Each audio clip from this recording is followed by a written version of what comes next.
ನಮಸ್ಕಾರ. ಇಂದಿನ ಪ್ರಮುಖ ಸುದ್ದಿಗೆ ಸ್ವಾಗತ. ರಾಜ್ಯಾದ್ಯಂತ ಆರೋಗ್ಯ ಮತ್ತು ಕುಟುಂಬ ಕಲ್ಯಾಣ ಇಲಾಖೆಯ ನೌಕರರು ಸಿಡಿದೆದ್ದಿದ್ದಾರೆ. ಮಾರ್ಚ್ 11ರಿಂದ 15ರವರೆಗೆ ಇಡೀ ಕರ್ನಾಟಕದಾದ್ಯಂತ ಒಪಿಡಿ ಸೇವೆಗಳನ್ನು ಸ್ಥಗಿತಗೊಳಿಸಿ ಮುಷ್ಕರಕ್ಕೆ ಕರೆ ನೀಡಲಾಗಿದೆ. ಮುಂಡರಗಿ ತಾಲೂಕಿನಲ್ಲಿಯೂ ಸಹ ವೈದ್ಯರು ಹಾಗೂ ಸಿಬ್ಬಂದಿ ವರ್ಗದವರು ಬೀದಿಗಿಳಿದು ಸರ್ಕಾರಕ್ಕೆ ಎಚ್ಚರಿಕೆ ನೀಡಿದ್ದಾರೆ. ಈ ಕುರಿತ ಒಂದು ಸಮಗ್ರ ವರದಿ ಇಲ್ಲಿದೆ ನೋಡಿ. ಹೌದು, ಕಳೆದ ಹಲವು ವರ್ಷಗಳಿಂದ ತಮ್ಮ ನ್ಯಾಯಯುತ ಬೇಡಿಕೆಗಳಿಗಾಗಿ ಹೋರಾಡುತ್ತಿರುವ ಆರೋಗ್ಯ ಇಲಾಖೆಯ ಸುಮಾರು 36,937 ಅಧಿಕಾರಿಗಳು ಮತ್ತು ನೌಕರರು ಈಗ ಅಂತಿಮ ಹೋರಾಟಕ್ಕೆ ಮುಂದಾಗಿದ್ದಾರೆ. ಮುಂಡರಗಿಯಲ್ಲಿ ಟಿಎಲ್ಎಚ್ ಅಧಿಕಾರಿಗಳಾದ ಡಾ. ಲಕ್ಷ್ಮಣ್ ಪೂಜಾರ್ ಅವರ ನೇತೃತ್ವದಲ್ಲಿ ಇಡೀ ತಂಡವೇ ಒಗ್ಗೂಡಿ ತಹಶೀಲ್ದಾರ್ ಹಾಗೂ ಕಾರ್ಯನಿರ್ವಾಹಕ ಅಧಿಕಾರಿಗಳಿಗೆ ಮನವಿ ಪತ್ರ ಸಲ್ಲಿಸಿದೆ. ಮುಖ್ಯವಾಗಿ ಮಾರ್ಚ್ 11ರಿಂದ 15ರವರೆಗೆ ರಾಜ್ಯಾದ್ಯಂತ ಎಲ್ಲಾ ಸರ್ಕಾರಿ ಆಸ್ಪತ್ರೆಗಳಲ್ಲಿ ಒಪಿಡಿ ಸೇವೆಗಳು ಸಂಪೂರ್ಣ ಸ್ಥಗಿತಗೊಳ್ಳಲಿವೆ. ಕೇವಲ ತುರ್ತು ಸೇವೆಗಳು ಮಾತ್ರ ಸಾರ್ವಜನಿಕರಿಗೆ ಲಭ್ಯವಿರಲಿವೆ. ಒಂದು ವೇಳೆ ಸರ್ಕಾರ ಸ್ಪಂದಿಸದಿದ್ದರೆ ಮಾರ್ಚ್ 16ರಿಂದ ಅನಿರ್ದಿಷ್ಟಾವಧಿಯವರೆಗೆ ಕೆಲಸಕ್ಕೆ ಗೈರು ಹಾಜರಾಗುವ ಮೂಲಕ ತೀವ್ರ ಸ್ವರೂಪದ ಮುಷ್ಕರ ಹೂಡುವುದಾಗಿ ನೌಕರರ ಸಂಘ ಎಚ್ಚರಿಸಿದೆ. ಡಾ. ಲಕ್ಷ್ಮಣ್ ಪೂಜಾರ್ ಮಾತನಾಡಿ, ನಾವು ದಿನದ 24 ಗಂಟೆಗಳ ಕಾಲ ಸಾರ್ವಜನಿಕರಿಗಾಗಿ ಸೇವೆ ಸಲ್ಲಿಸುತ್ತಿದ್ದೇವೆ. ಆದರೆ ನಮಗೆ ಕನಿಷ್ಠ ಮೂಲಭೂತ ಸೌಕರ್ಯಗಳು ಸಿಗುತ್ತಿಲ್ಲ. ಕಳೆದ 2 ವರ್ಷಗಳಿಂದ ಗ್ಲೂಕೋಸ್ ಬಾಟಲಿ ಮತ್ತು ನಾರ್ಮಲ್ ಸಲಾಯನ್ ಅಂತಹ ಕನಿಷ್ಠ ಔಷಧಿಗಳ ಸಪ್ಲೈ ಇಲ್ಲ. ಮುಂಡರಗಿ ತಾಲೂಕೊಂದರಲ್ಲೇ 40 ಲಕ್ಷ ರೂಪಾಯಿಗಳ ಬಿಲ್ ಪೆಂಡಿಂಗ್ ಇದೆ. ನಾವು ಫಾರ್ಮಾ ಕಂಪನಿಗಳ ಮುಂದೆ ಕೈಮುಗಿದು ಔಷಧಿ ತರಿಸುತ್ತಿದ್ದೇವೆ. ಸರ್ಕಾರ ಕೂಡಲೇ ಎಚ್ಚೆತ್ತುಕೊಳ್ಳಬೇಕು ಎಂದರು. ಟಿಎಚ್ಒ ಡಾ. ಸಂತೋಷ್ ಪಾಟೀಲ್, ಮಲ್ಲಿಕಾರ್ಜುನ್ ಕಲಕಂಬಿ ಮತ್ತು ನಾಗರಾಜ್ ಹಳ್ಳಿಕೇರಿ ಅವರ ನೇತೃತ್ವದ ನೌಕರರ ಸಂಘವು ಒಟ್ಟು 14 ಪ್ರಮುಖ ಬೇಡಿಕೆಗಳನ್ನು ಮುಂದಿಟ್ಟಿದೆ. ಆಸ್ಪತ್ರೆಗಳಿಗೆ ಕಾಲಕಾಲಕ್ಕೆ ಔಷಧಿ ಸರಬರಾಜು ಮಾಡುವುದು ಮತ್ತು ಖಾಲಿ ಇರುವ ಹುದ್ದೆಗಳನ್ನು ಭರ್ತಿ ಮಾಡುವುದು ಇದರಲ್ಲಿ ಪ್ರಮುಖವಾಗಿದೆ. ಈ ಸಂದರ್ಭದಲ್ಲಿ ಆರೋಗ್ಯ ಇಲಾಖೆಯ ಜಿಲ್ಲಾ ಸಂಘದ ಅಧ್ಯಕ್ಷರಾದ ಮಲ್ಲಿಕಾರ್ಜುನ್ ಕಲಕಂಬಿ, ತಾಲೂಕು ಘಟಕದ ಅಧ್ಯಕ್ಷರಾದ ನಾಗರಾಜ್ ಹಳ್ಳಿಕೇರಿ, ಡಾ. ಐಶ್ವರ್ಯ ಸೇರಿದಂತೆ ನೂರಾರು ಸಿಬ್ಬಂದಿಗಳು ಉಪಸ್ಥಿತರಿದ್ದು ಸರ್ಕಾರದ ಧೋರಣೆಯ ವಿರುದ್ಧ ಆಕ್ರೋಶ ವ್ಯಕ್ತಪಡಿಸಿದರು. ಒಟ್ಟಿನಲ್ಲಿ 6 ಕೋಟಿ ಜನರಿಗೆ ಆರೋಗ್ಯ ಭಾಗ್ಯ ನೀಡುವ ವೈದ್ಯರೇ ಇಂದು ಸಂಕಷ್ಟಕ್ಕೆ ಸಿಲುಕಿದ್ದಾರೆ.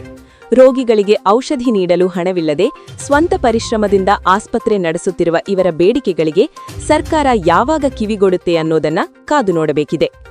ಕುಮಾರ ನಾಯಕ್, ಕರಾಳ ಸತ್ಯ ನ್ಯೂಸ್, ಮುಂಡರಗಿ. ಲಿಸ್ಟ್ ಅಂತ ಪ್ರಕಟಣೆ ಮಾಡ್ತೀವಿ. ಈಗ ಡಾಕ್ಟರ್ ಸಂತೋಷ್ ಪಾಟೀಲ್ ಅವರು ನಮ್ಮ ಟಿಎಚ್ಒ ಇದ್ದಾರೆ, ನಾನು ಡಾಕ್ಟರ್ ಲಕ್ಷ್ಮಣ್ ಪೂಜಾರ್ ನಾನು ಎಮೋ ಇದ್ದೀನಿ. ಬಟ್ ಈಗ ಸೀನಿಯರ್ ಲಿಸ್ಟ್ ಪ್ರಕಟಣೆ ಆಗ್ಬೇಕು.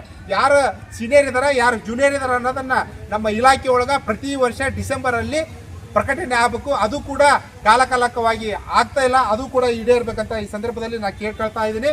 ಮತ್ತೆ ಪ್ರಮೋಷನ್ ನಮ್ಮ ಇಲಾಖೆಯಲ್ಲಿ ಯಾವುದೇ ವೃಂದದಲ್ಲಿ ಕೂಡ ಪ್ರಮೋಷನ್ ಆಗಿಲ್ಲ. 5 ವರ್ಷಗಳಿಂದ ಯಾವುದೇ ಪ್ರಮೋಷನ್ ಆಗಿಲ್ಲ. ಅದು ಕೂಡ ನಮ್ಮ ಪ್ರಮುಖವಾದ ಬೇಡಿಕೆಗಳಲ್ಲಿ ಒಂದಾಗಿರ್ತದೆ. ಅದರ ಜೊತೆಗೆ ಈ ಗ್ರಾಮೀಣ ಪ್ರದೇಶದಲ್ಲಿ ಇರ್ತಕ್ಕಂಥ ಬಡವರಿಗೆ, ಗ್ರಾಮೀಣ ಪ್ರದೇಶದಲ್ಲಿ ಇರ್ತಕ್ಕಂಥ ರೈತರಿಗೆ ಸೇವೆಯನ್ನು ನೀಡಲಿಕ್ಕಪ್ಪ ಅಂತಂದ್ರೆ ಪ್ರಾಥಮಿಕ ಆರೋಗ್ಯ ಕೇಂದ್ರಗಳದಾವು. ಆ ಪ್ರಾಥಮಿಕ ಆರೋಗ್ಯ ಕೇಂದ್ರಗಳಲ್ಲಿ ಮೆಡಿಕಲ್ ಆಫೀಸರ್ ಅಂತ ಜಾಯ್ನ್ ಆಗ್ತಾರೆ, MBBS ಡಾಕ್ಟರ್ಸ್. ಎಷ್ಟೋ ಈಗ ಸಿರಟ್ಟಿ ತಾಲೂಕು ಅಂತ ತಗೊಂಡ್ರೆ ಇಡೀ ತಾಲೂಕಲ್ಲಿ ಇಬ್ಬರು ಮೆಡಿಕಲ್ ಆಫೀಸರ್ಸ್ ಅದಾರ.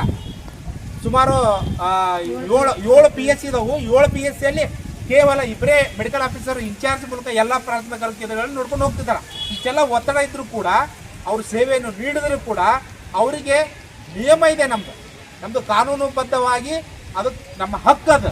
ಅವರು ಏನಾದರೂ ಹೆಚ್ಚಿನ ವಿದ್ಯಾಭ್ಯಾಸಕ್ಕೆ ಹೋಗ್ಬೇಕಪ್ಪ ಅಂತಂದ್ರೆ, PG ಮಾಡಲಿಕ್ಕೆ ಹೋಗ್ಬೇಕಪ್ಪ ಅಂತಂದ್ರೆ ಇಷ್ಟು ದಿವಸಗಳ ಕಾಲ ಅವ್ರು ಗೌರ್ಮೆಂಟನ್ನು ಅವ್ರಿಗೆ ಸ್ಯಾಲ್ರಿ ಕೊಟ್ಟು ಹೆಚ್ಚಿನ ವಿದ್ಯಾಭ್ಯಾಸಕ್ಕೆ ಕಳಿಸಿ ಕೊಡ್ತಾ ಇತ್ತು. ಬಟ್ ಈಗ ರೀಸೆಂಟಾಗಿ 1-2 ವರ್ಷಗಳಲ್ಲಿ ಆ ನಿಯಮವನ್ನು ಬದಲಾವಣೆ ಮಾಡಿ ನಮ್ಮ ಗ್ರಾಮೀಣ ಸೇವೆಯಲ್ಲಿ ಬಡವರಿಗೆ ಮತ್ತು ಹಗಲು ರಾತ್ರಿ ಅನ್ನದ ಸೇವೆ ನೀಡಿರ್ತಕ್ಕಂಥ ವೈದ್ಯರಿಗೆ ಅವ್ರನ್ನ ಉನ್ನತ ವ್ಯಾಸಂಗಕ್ಕೆ ಕಳಿಸುವ ಒಂದು ಅವಕಾಶವನ್ನು ಕಿತ್ಕೊಳ್ತಾ ಇದ್ದಾರೆ. ಅದು ನಮ್ಮ ಹಕ್ಕನ್ನು ಕಿತ್ಕೊಂಡಾಗ ಅದು ಕೂಡ ನಮ್ಮ ಹಕ್ಕು ಸಿಗಬೇಕಂತ ಈ ಸಂದರ್ಭದಲ್ಲಿ ಹೇಳ್ತಾ ಇದ್ದೀನಿ. ಅದ್ರ ಜೊತೆಗೆ ಪ್ರತಿ ವರ್ಷ ಸುಮಾರು ಈಗ ಶಿಕ್ಷಣ ಇಲಾಖೆ ಒಳಗೆ ಜನರಲ್ ಟ್ರಾನ್ಸ್ಫರ್ ಅಂತ ಆಗುತ್ತೆ. ಅವ್ರು ಭಾಳ ಅಚ್ಚುಕಟ್ಟಾಗಿ ಟ್ರಾನ್ಸ್ಫರ್ ಮಾಡ್ತಾರೆ. ಪ್ರತಿ ವರ್ಷ ಜನರಲ್ ಟ್ರಾನ್ಸ್ಫರ್ ಆಗುತ್ತೆ. ಆ ಜನರಲ್ ಟ್ರಾನ್ಸ್ಫರ್ ನಮ್ಮ ಆರೋಗ್ಯ ಇಲಾಖೆ ಒಳಗೆ ಇಲ್ಲಿ 10 ವರ್ಷಗಳ ನಂತರ ಒಟ್ಟ ಆಗಿಲ್ಲ. ಪ್ರತಿ ವರ್ಷ ಆಗಬೇಕು. 10 ವರ್ಷಗಳ ನಂತರ ಹೋದ ವರ್ಷ ಮಾಡಿದ್ದಾರೆ. ಅದು ಕೂಡ ಅವೈಜ್ಞಾನಿಕವಾಗಿದೆ. ಯಾವುದೇ ರೀತಿಯಾಗಿರ್ತಕ್ಕಂಥ ಕ್ರಮಬದ್ಧ ಮಾಡಿಲ್ಲ. ಅದನ್ನು ಕೂಡ ಅದರಲ್ಲಿ ಇರ್ತಕ್ಕಂಥ ನ್ಯೂನತೆಗಳನ್ನು ಸರಿಪಡಿಸಬೇಕು.